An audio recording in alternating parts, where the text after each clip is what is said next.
Hi, this is Alex, the co-founder and CEO of Regal, and I'm here with Robby from HealthBird. So, Robby, to get us started, maybe tell us a little about HealthBird, and then we'll jump right in. Definitely. So I am Robby Romance. I'm the Director of Strategic Partnerships here at HealthBird. HealthBird is a health insurance solution for the common person. What we are is a self-enrollment platform with educational pieces as well as an AI-guided selection tool in order to give our users the best health insurance plans possible. Cool. And so, I think a lot of folks are interested in, how you got to where you are today. So, I know sort of you've had a variety of roles like in your life, which is interesting. So maybe start with college. Like when you left, did you know what you wanted to do? Yeah, absolutely. So if you asked me when I was, 22 years old, I would have told you definitely I know what I'm going to do for the next, 50 years of my life. That was very wrong. So what I was doing at that time, I was a creative. I was working as a photographer, and that began during my time at Florida State University. That was, a desire to fulfill my creative passion of photography, and it also got the bonus perk of, working with our national championship football team at the time. So I was living life working for, all my favorite sports teams, doing what I love, taking pictures. So I thought that was the answer for me. From there, I took that experience and I took a job with the Buffalo Bills of the NFL. Again, I was on cloud nine. I was working for one of my favorite football teams. I was traveling all over the country. I was around some absolutely amazing professionals and just getting to learn from them all day, every day. But what that ended up being was a passion, exactly that. There was something that was missing within either my career or my life. I knew, while I enjoyed taking pictures, it wasn't meeting ends with other aspects. So that is when I decided to, jump into a formal business role. Around that time, some former colleagues of mine were building a biotech company known as Green Scientific. And that company was something I had had on my mind, something I had envisioned for myself, as the supplementary role to working in photography. So I ended up taking a client-facing role with Green Scientific. That quickly became a very successful startup into a growth stage company, all the way eventually to a public offering. And in that role, I started as answering tickets as a client specialist, basically, bottom of the barrel customer support. I took that into a director position within a year and a half. What I had in me was a hunger to succeed. I had known that relentless mentality from, being an independent photographer, trying to pick up, whatever oddball job was next if you're not working for your main contractor. So what that was, it really allowed me to not only bring in, a bunch of new revenue for this company, but I was just so eager to learn. I felt as if I had not, truly learned aspects of business working in the creative world. So there was just such a hunger there at that time that I, you know, massively succeeded at that company, I'll say, which ended up opening quite a few more doors for me, including HealthBird eventually. So yeah, within Green Scientific was acquired last year by a company called Smithers. That is another larger biotech company. And then from that, I left and went into a larger pharmaceutical biotech organization known as Tentamus. Tentamus is a Berlin, Germany-based conglomerate of laboratories, essentially. I was tasked with the role of kicking off two of their operations in America as they began to expand internationally. I was there for about a year, and at that point, I was receiving calls from some of my former Green Scientific colleagues that they had a new company they were working on, and it was going to be something totally different. It wasn't going to be biotech, but we were going to deal with people's health, and it was going to be health insurance. So hearing that and just knowing the characters I was dealing with, it was a pretty easy, yes for me. These are a group of people that we not only cohesively worked together in such success previously, but we were taking on a new venture, something that, to be quite honest, a few of us had experience in, but a few of us didn't, and we were eager to get that experience. So that was really, the basis for me coming to HealthBird, and we're rapidly growing these days, and we're bringing in more of those former colleagues. So it's been a great journey to see, over two separate organizations, kind of the same faces making their way around. It's always great to win with your friends. Yeah, I mean, it's fantastic that you get to work with them all over again. Yeah. but big change from like a biotech firm to now being a consumer company, that takes a lot. I mean, as you think back, like, is there any advice you give your younger self, like when you were in college as a photographer, that is there anything you would do differently?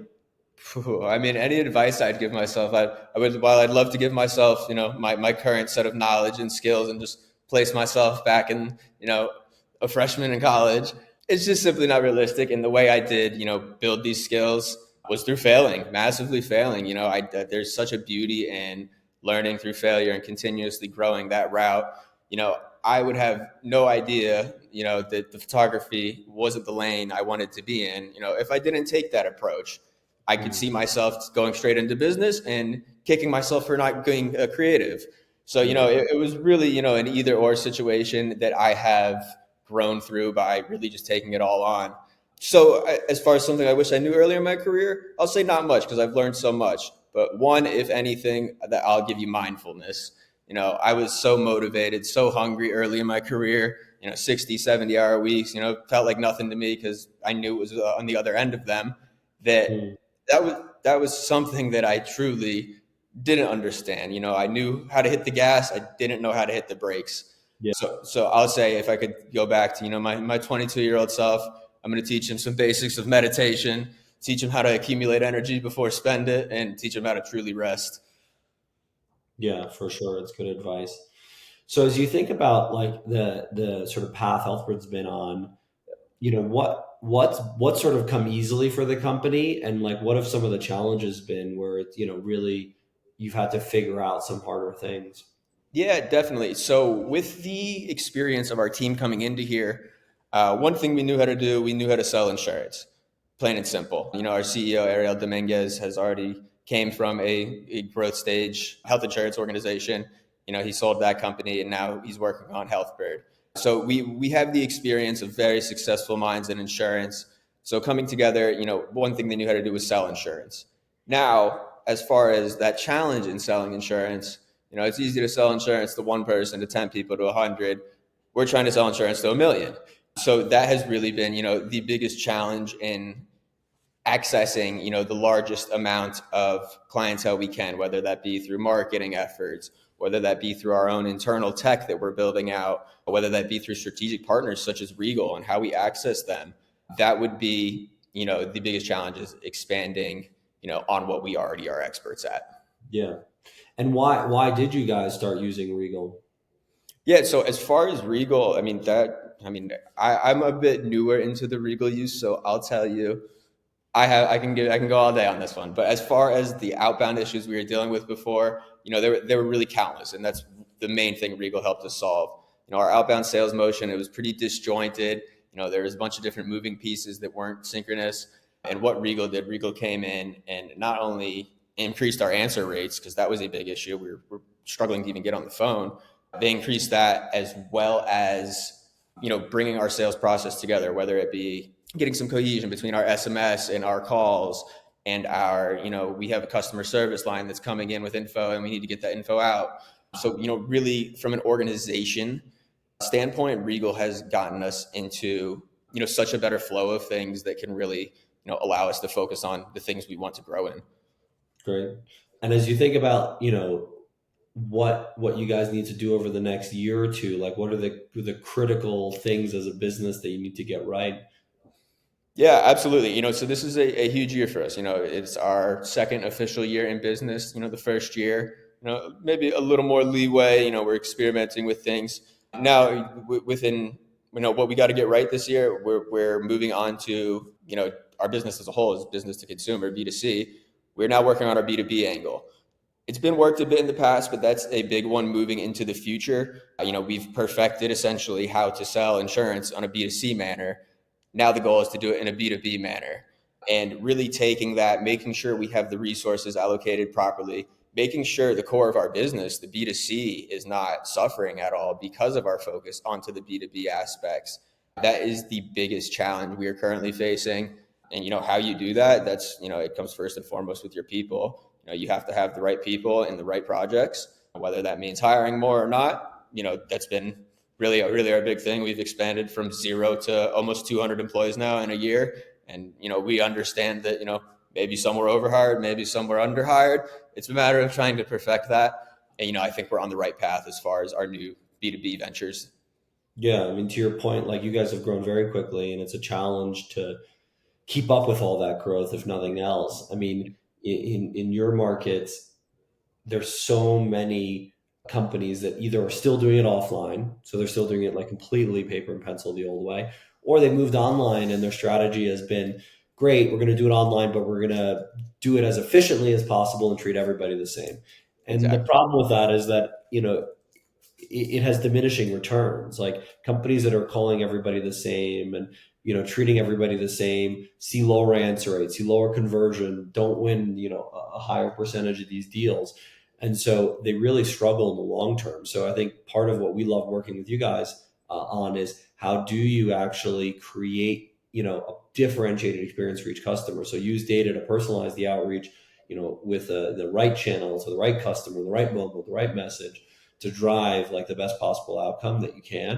And ultimately, like that puts you in a position where you can build a lifetime relationship with that customer and really keep them for a long time. So I know you guys just went through your like very, very high period at the end of last year as customers were choosing their healthcare. And now Yes, you get an opportunity to go and invest in some new projects.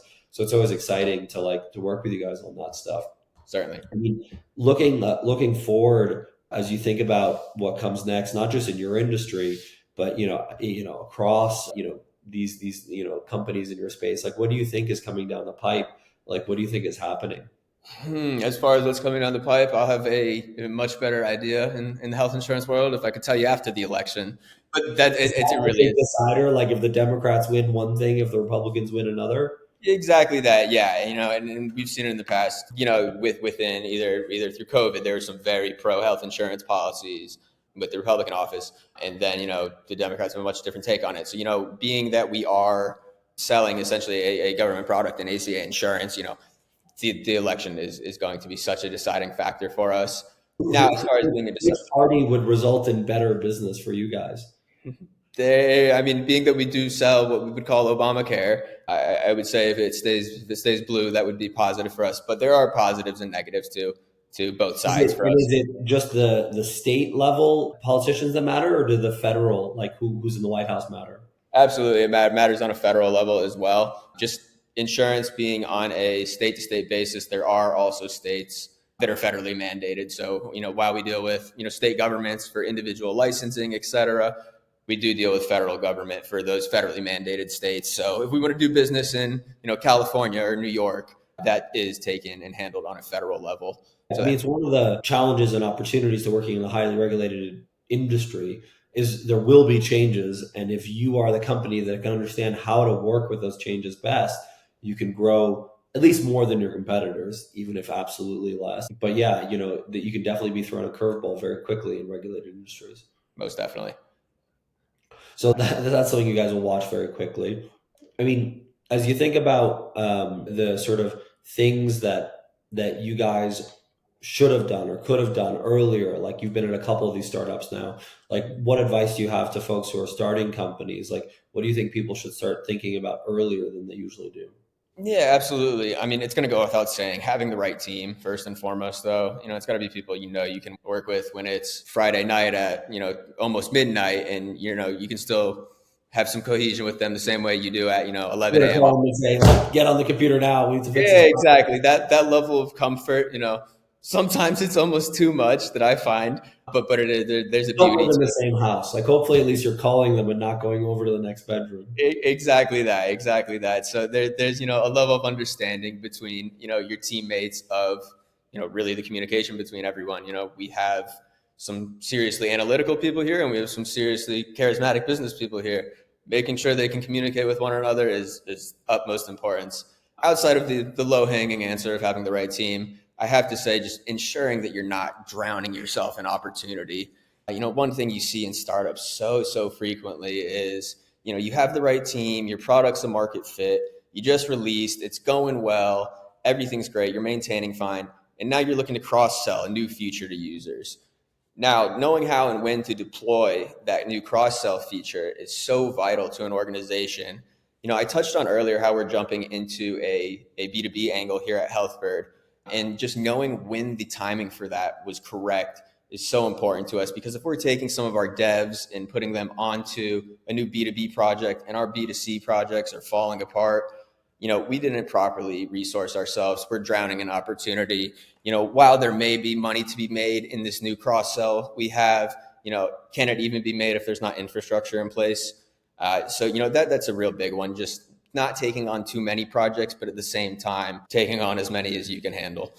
Yeah, no, it's tough to know like when you should continue to focus on the core versus actually start to invest in new things. Like I love thinking about sort of these S curves, right? So every new product is slow to start. It has its curve, and then eventually it slows down.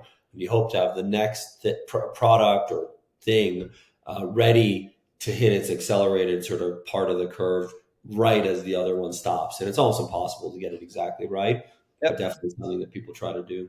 exactly that. Well, thank you. So, if anybody wants to learn more about HealthBird, where can they go? Absolutely. I mean, healthbird.com, that'll be our first and foremost.